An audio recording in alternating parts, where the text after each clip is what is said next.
오늘 나누실 하나님의 말씀은 구약성경 역대하 5장 13절의 말씀입니다.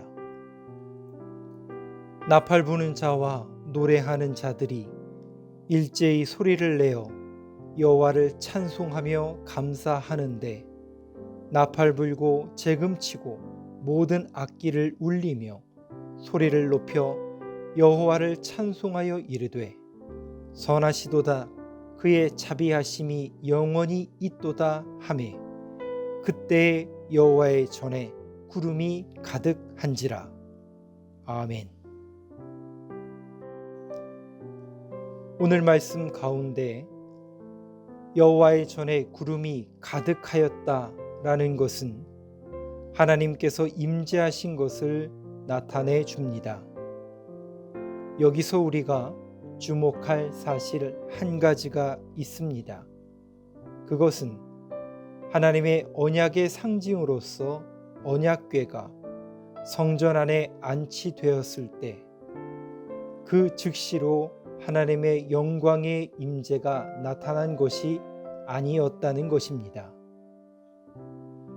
오늘 본문의 앞부분에서 보듯이 하나님의 영광은 레위인 찬양대의 악기가 울리며 그들이 여호와의 선하심과 자비하심을 찬양할 때 성전에 가득 임하였습니다. 그것은 바로 하나님의 임재는 결코 종교적인 상징물에 의해 이루어지지 않고 하나님께 대한 진실한 믿음의 고백 가운데 이루어진다는 것입니다. 즉, 하나님은 하나님의 존재와 능력을 확신하고 찬양하며 겸손히 하나님의 은혜를 구하는 성도들의 믿음의 고백 가운데 임하신다는 것입니다. 만일 하나님께서 종교적인 상징물을 통해 임하신다면 이스라엘은 블레셋과의 전쟁에서 언약궤를 메고 나갔을 때 블레셋을 물리치고 승리하여야 하였을 것입니다. 그러나 사무엘상 4장에서 보여주듯이 이스라엘은 언약궤가 그들 가운데 있었음에도 불구하고 전쟁에서 패한 것은 물론 자신들을 구원할 것이라고 철석같이 믿었던 언약궤마저도 블레셋에게 빼앗기는 수모를 당하였습니다. 이것은 하나님께서 종교적인 상징물을 통해 임하시지 않는다는 것을 잘 보여주는 사건입니다. 이는 예루살렘이나 바벨론이나 로마 제국에 의해 멸망할 당시 하나님의 임재의 상징적 처소였던 성전이 예루살렘에 있는 한 예루살렘은 멸망하지 않을 것이라는 이스라엘 백성들의 기대와는 달리 예루살렘이 멸망하고 성전마저 파괴되었던 사실로도 확인할 수 있습니다. 그래서 하나님이 임재하시는 곳은 바로 하나님께 대한 믿음의 고백이 있는 곳입니다. 하나님의 이름으로 모이고 믿음이 고백되는 곳에는 아무런 종교적인 상징물이 없다 할지라도 하나님은 임재하십니다.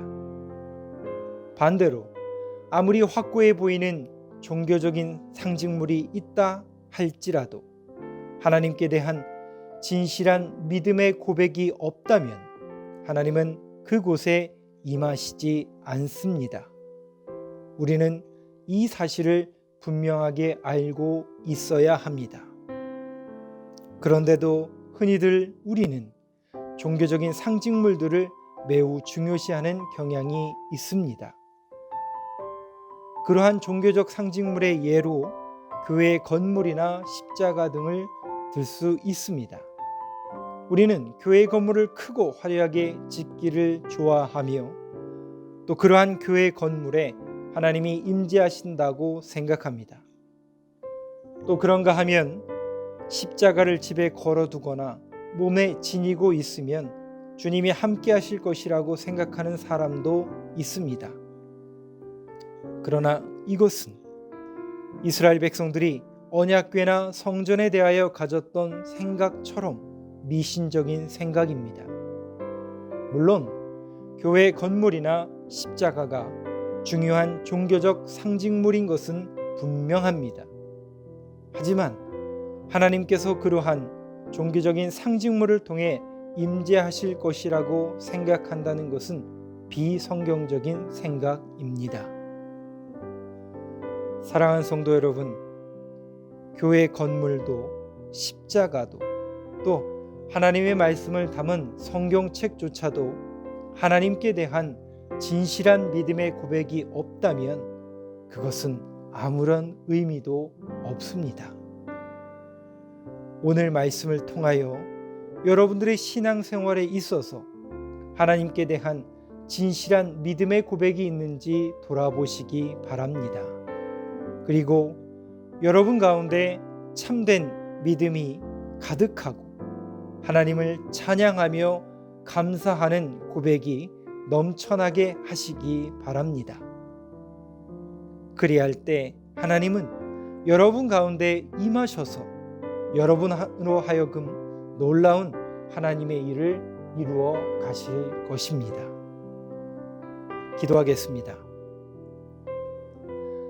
두세 사람이 내 이름으로 모인 곳에는 나도 그들 중에 있느니라 라고 말씀하신 주님, 오늘도 주님의 이름으로 기도하며 찬양하는 우리 가운데 임하여 주옵소서. 오늘 우리에게 주어진 하루의 삶 가운데에도 주님을 찬양하며 진실한 믿음의 고백을 올려드리는 모든 삶의 자리가 되도록 인도하여 주옵소서.